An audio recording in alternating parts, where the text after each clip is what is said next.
for the first time, I thought I'd go with the slideshow. Like I said, I normally use this thing because it's so faithful and trusty that you know it's going to work every time.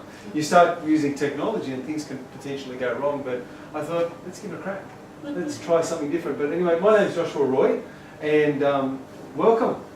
Glad to have you here. And I still do this anyway because I'm actually passionate about helping people understand more about their mind, more about their health, more about energy, so that we can get better results in life. Because I believe that education, we don't value education enough.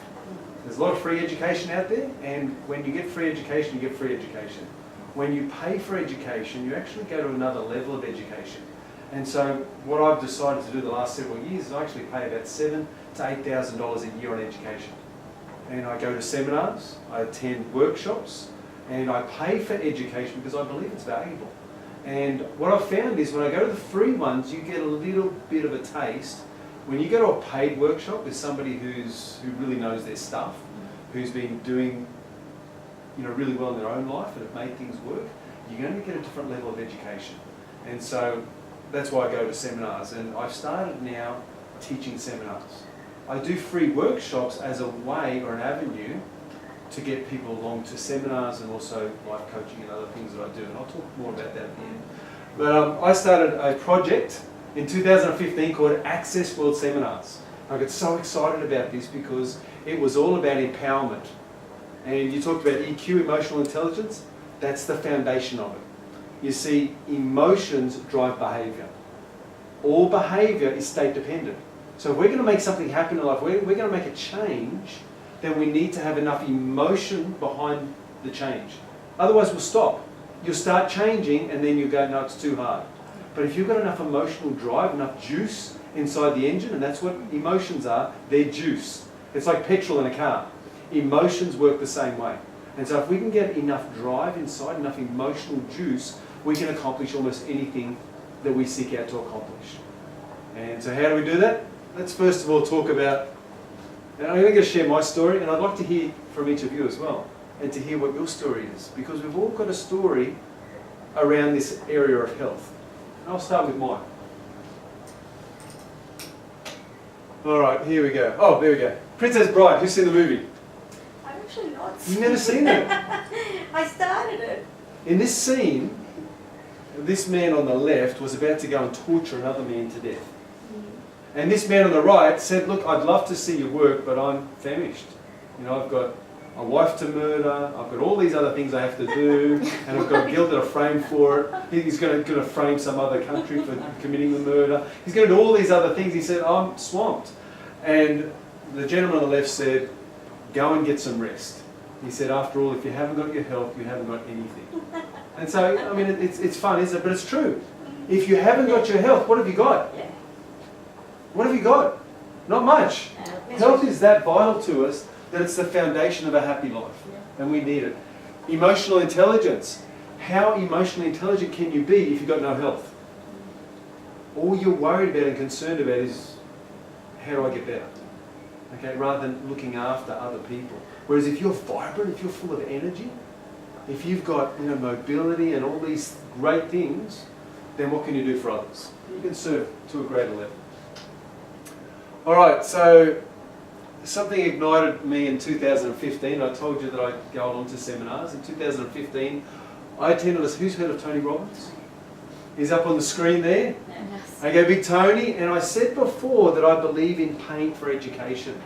Well, this was one of my first real big educations, because I went along to Unlimited Power, or Unlock the Power Within, Unlimited Power, I believe, Within, Unlimited Power Within, with Tony Robbins. And for 4 days, we jumped up and down, we got excited, we did all these power moves, we anchored feelings into our body.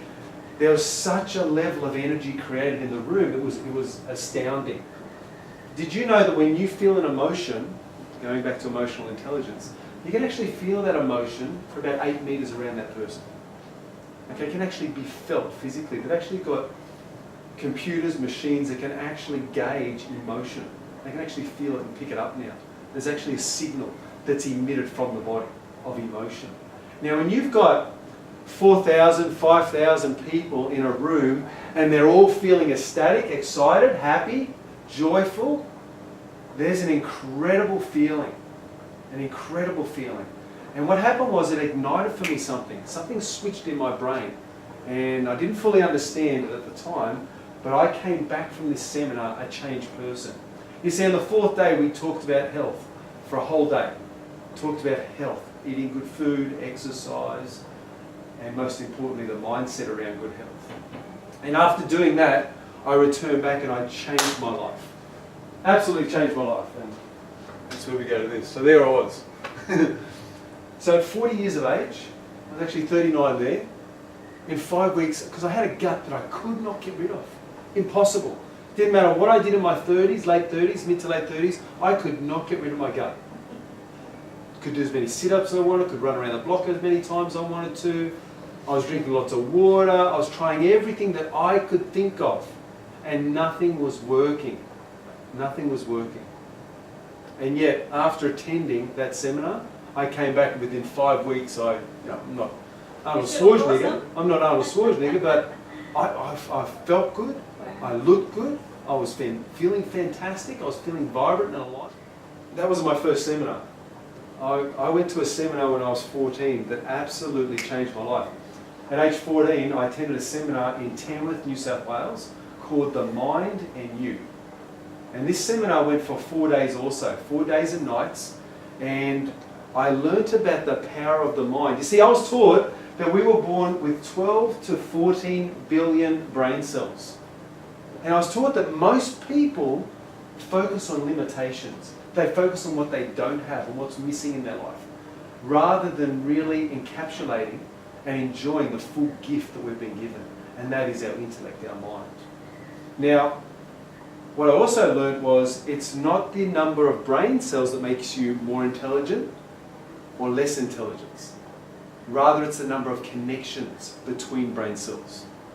Now, I've learned since that when neurons fire together, they wire together.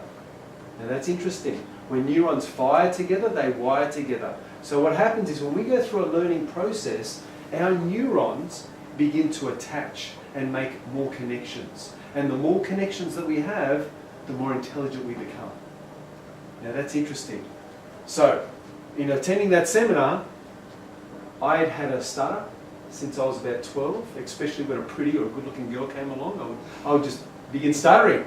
I mean, is this common for young boys? Probably is. But I wouldn't be able to speak. And it was really frustrating for me. It was one of these things that I had something to say. I was in a group, and it could be girls or guys or a mixed group, and I had something to say and I couldn't say it. And so I just sat there, stood there quietly. And I'm someone who's a communicator, and this was a real challenge for me. After this seminar, I learned something very valuable. I learned about the power of affirmations. Who's heard of affirmations? Heard of those? So I began saying this affirmation: I speak clearly and well. I speak clearly and well. And I practiced that affirmation pretty much every day for a period of 2 years, after which time it was gone. Like the stutter was gone. It was literally gone. It came back occasionally, and whenever it came back, I would continue saying that phrase. And even now today, if I feel like there's a bit of nervousness, or I feel like, oh, can I get my words out? I'll repeat the same thing today in my mind. I speak clearly and well. As a reminder to myself that this mind stuff, it actually worked. It actually works. Now, at that same seminar, we did some visualization processes. Who's done meditation? Visualizing a little bit. So I did some meditation. I was introduced to meditation, and I set up in my mind, I was actually doing karate at the time, I set up in my mind that I was going to be somebody great in karate. And I ended up at age 16, I became the Australian karate champion. At age 16 of the Colts division, and I was really excited. So I had 3 fights, and it was a knockout. Every state in Australia was represented, and I won the tournament. And so that was pretty good. And so once again, I started to understand that the mind is powerful, but we need to learn to unlock the capacity, the potential of our mind. So here we go. I have a friend. And this friend was obese, he was overweight. He was not doing so well. He went and saw the doctor, and the doctor gave him some bad news. The doctor says, you're not long for this world. He said, if you don't do something immediately, you're going to die of a heart attack. Your heart cannot cope. And so the doctor gave him this ultimatum. He returned home and nothing changed. He kept eating the same way, kept the same routine, and then one night, whether it was a dream or whether it was a vision or whether it was just his mind mulling over what the doctor had said, but he saw something. He saw in his mind his wife and children fatherless. He saw them at his funeral. He saw them standing around his graveside, and it scared him. And that scare, whatever it was, however it happened, it pushed him into action.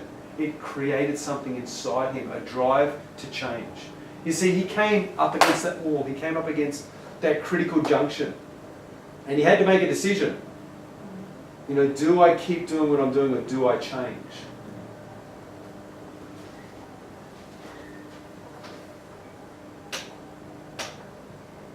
Come on, battery. There we go. So this is where we get to pain versus pleasure. What's the difference? Pain and pleasure. Did you know that you'll only do things in your life for one of two reasons? To avoid pain or to gain pleasure. When you strip back everything that you do, it all comes back to this. This is one of the fundamental underlying principles in everyone's lives, is that we move towards pleasure and we move away from pain. People stay in a job that they hate because of the income, because of the paycheck, because of the comfort, because of whatever. People stay in domestic violence situations. For what reason? There's pain there, but the pain isn't as much as the unknown, as losing whatever they know, at least that in a world that they understand. They know what's happening. They're safe to some degree, even though they're not physically safe, and they will stay because the pain of leaving is worse than what they're experiencing physically in that relationship. It's interesting, isn't it? So we will do everything in our life. Think of my friend, overweight, doctor gives us some bad news. Suddenly the pain was so great, especially when he had that vision in his mind. The pain became so great that it spurred him to action. Now let me ask you a question. Will you do more in your life to avoid pain or to gain pleasure? Which one? Avoid pain. Avoid pain. Which one? Avoid pain, I guess. Yeah, which one? I think so. They say that in reality it's about 100 to 1. We will do, this equals 100, this equals 1. We will do more to avoid pain than we will to gain pleasure. And the reason you don't change, the reason you've got something in your life that you can't get rid of, something in life that's debilitating, some addiction or something that's happening in your life that you can't seem to shake.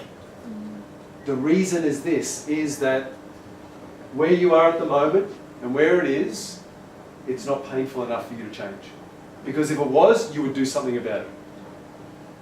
So what we do, or what we can do, is we can help people to create the level of pain necessary to shift, to move. So police, Pain, so what that police we can do, tolerate. what police do, and they're repatterning experts, okay? So police will come up to a situation and a person will come out and brandish a knife and they'll pull their taser out. Probably a firearm if it's a knife, but if they're aggressive, it might be a taser. And the person may come forward aggressively and suddenly the prongs go in and suddenly 50,000 volts of electricity rush through their system and they're on the ground convulsing. Okay, and it's tremendous pain. I know because I've been tasered. Oh no. Not from that end, but I've actually been through the training. Wow. And I've experienced a taser shock, and it hurts. It is so painful, you don't know what to do. So I was actually on the ground, and they plugged me in, two on my back, both prongs on my back, and they just gave me a ride for 5 seconds. And it was one of the longest 5-second rides I've ever had of anything. It was way better than anything in movie world, let me tell you. Incredible amount of pain rips through your system, incredible. So you can imagine that if somebody's tasered, if somebody's capsicum sprayed, I've been capsicum sprayed too. When you have this sort of thing happen, You really like to taste this thing. when you have these things happen, Experience. but what's interesting is this. when somebody's been capsicum sprayed, and then they see another canister of capsicum spray 3 months later, 3 years later, guess what they do? Oh, I'm sorry. It's a whole change because the pain is so excruciating. And the best way I can describe capsicum spray is this way. If you got your eye and opened it as wide as you could and got a lit cigarette and poked it into your eye, that's the pain you experience with capsicum spray, but it doesn't go away. It's like continuously there for 20 minutes straight. Continuously, that level of pain. And I remember I had capsicum spray in my eyes, and I'm trying to breathe, and what they do is they give you a bucket of water, and you plunge your head into the bucket, and then you try and open your eyes while you're in there so the capsicum spray begins to wash off. But then you've got to make a choice. Do I come out of the bucket and get another breath, or do I just stay in the bucket and have the soothing sensation of this water? And so my head's in the bucket, and I'm thinking, I need to breathe. But I didn't want to come out of the bucket because it was stopping the pain. And then when I came out of the bucket, the pain just hit again. It's like 10 times stronger. And you take a quick breath and straight back in the bucket. I'm telling you. What's that? Yeah, that's what you need. You needed a snorkel. I should have thought of that. I mean, this guy's... Go to the top of the class. This guy would have turned up with his snorkel. Right, I'm ready. No, you don't realise it and you're not ready for it. But let me tell you, enough pain, if there's enough pain, you will change. If there's enough pain. And so I remember standing there at that seminar in 2015, and Tony Robbins does this process with you. And I'm standing up, he got everyone to stand up, and then he said, think about the difficulties in your life. Think about all the things that aren't working for you, and all the pain that it's caused, and all the hardship, and everyone starts, feeling this feeling. And he said, feel it in your body. And then he said, now drag it all out 5 years into the future. He did this over a process. But he said, drag it 5 years. And I felt the weight on my shoulders, and my body started locking up, my legs and arms started cramping. I was creating this in my mind. Because I'd been in the seminar for a few days, or a couple of days, I think it was day 2 that this happened, my mindset was such that I was prepared, and my mind was just responding to the messages, and my body was actually seizing up and locking up. We then dragged all that pain 20 years into the future. We then dragged it 25 years into the future, I believe. It might be 5 years, 10 years, 20 years into the future.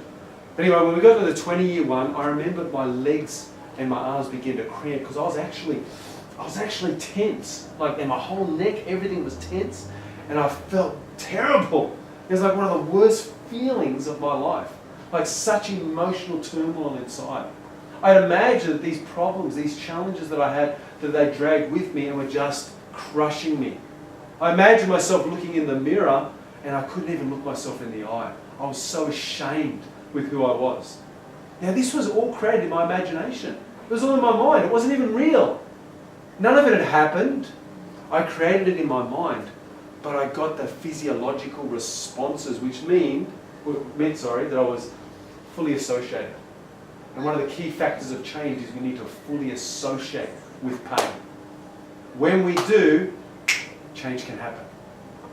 So in the seminar that I teach, and I'll be running one in February next year, I go through a similar process and I help lead people through that process where they actually feel the pain of those things which are debilitating, those things which are stopping them from moving ahead in their life, those things which are causing them hardship, difficulty, whatever the case may be, those things that we don't want.